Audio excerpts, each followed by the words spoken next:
दिल्ली की लवकुश रामलीला में इस बार एक ऐसा फैसला हुआ जिसने सियासी गलियारों से लेकर धार्मिक संगठनों तक सब जगह बहस छेड़ दी है। जी हां, रामलीला में मंदोदरी की भूमिका निभाने के लिए अभिनेत्री पूनम पांडे का नाम सामने आया है और फिर शुरू हुआ विवाद। दिल्ली बीजेपी में भी नेता गढ़ इस पर मुद्दे पर दो फाड़ हो गए हैं। दिल्ली के लाल किला मैदान में हर साल की तरह इस बार भी भव्य लवकुश रामलीला मंचन होगा और 22 सितंबर से लेकर 3 अक्टूबर तक चलने वाली इस रामलीला में 500 से ज्यादा कलाकार हिस्सा लेंगे। लेकिन इस बार चर्चा सबसे ज्यादा है एक ही नाम की और वो है अभिनेत्री पूनम पांडे।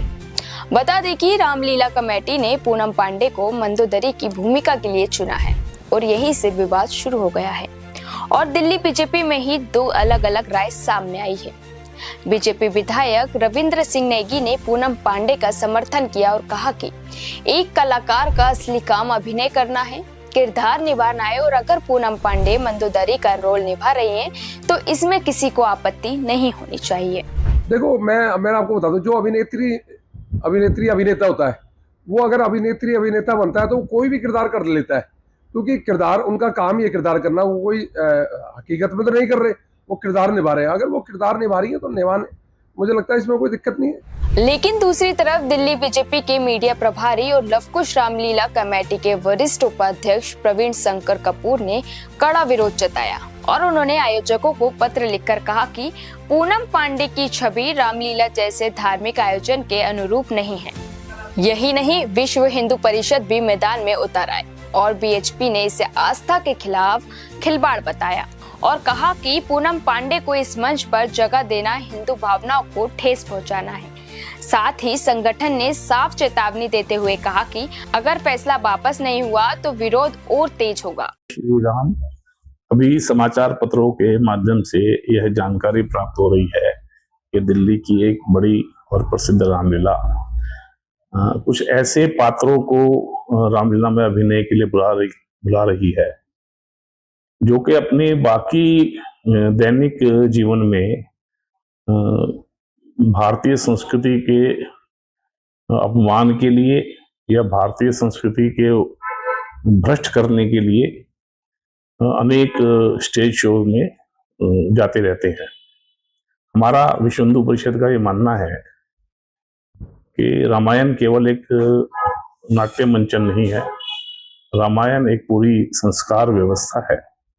तो रामायण में अभिनय के लिए जिन पात्रों को बुलाना चाहिए तो उनका जो एक दैनिक जीवन है वो भी संस्कार देने वाला ना हो तो कम से कम एक सामान्य व्यक्ति जैसा हो, कम से कम ऐसे जिसको कहते हैं कि अश्लीलता परोसने वाले लोगों को रामायण के मंचन के लिए कम से कम नहीं बुलाना चाहिए। हम यह विचार कर रहे हैं कि दिल्ली की सभी रामलीलाओं को इस प्रकार का एक पत्र भी लिखें कि वह कृपया जिनको भी अभिनय के लिए बुलाएं वह अपने दैनिक जीवन में किस प्रकार का उनका व्यवहार है, चरित्र है, उसका भी ध्यान रखें। जहाँ तक दिल्ली के रामलीलाओं के बारे में हमारी जानकारी है, वो ग्लैमरस रामलीलाएं होती हैं, ये सही है। और मुंबई के फिल्म इंडस्ट्रीज के लोग उस रामलीलाओं में आते हैं। दिल्ली पैसा खर्च करता है, उन कलाकारों को हायर करता है। लेकिन रामलीला कमेटियों से हमारा यह आग्रह जरूर है कि कुछ तो मर्यादा का पालन करिए। जिन कलाकारों को आप ले रहे हैं उनका इतिहास, भूगोल, उनका आचरण क्या है, क्योंकि लोग देखते हैं, लोग सोचते हैं।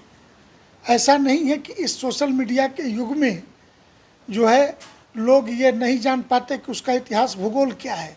तो अंततोगत्वा रामलीला समितियों की स्थिति खराब होगी और जो समाज धन देता है वो 10 बार विचार करेगा कि क्या ऐसे फूहड़ मनोरंजन के लिए हम धन दे रहे हैं या वास्तव में 10 दिन दिल्ली को राममय करने के लिए, रामलीलाओं के लिए हम धन दे रहे हैं। रावण का तो चरित्र ठीक न कर पाए और रामलीला समितियां चली हैं जाति के नाम पर चरित्र ठीक करने।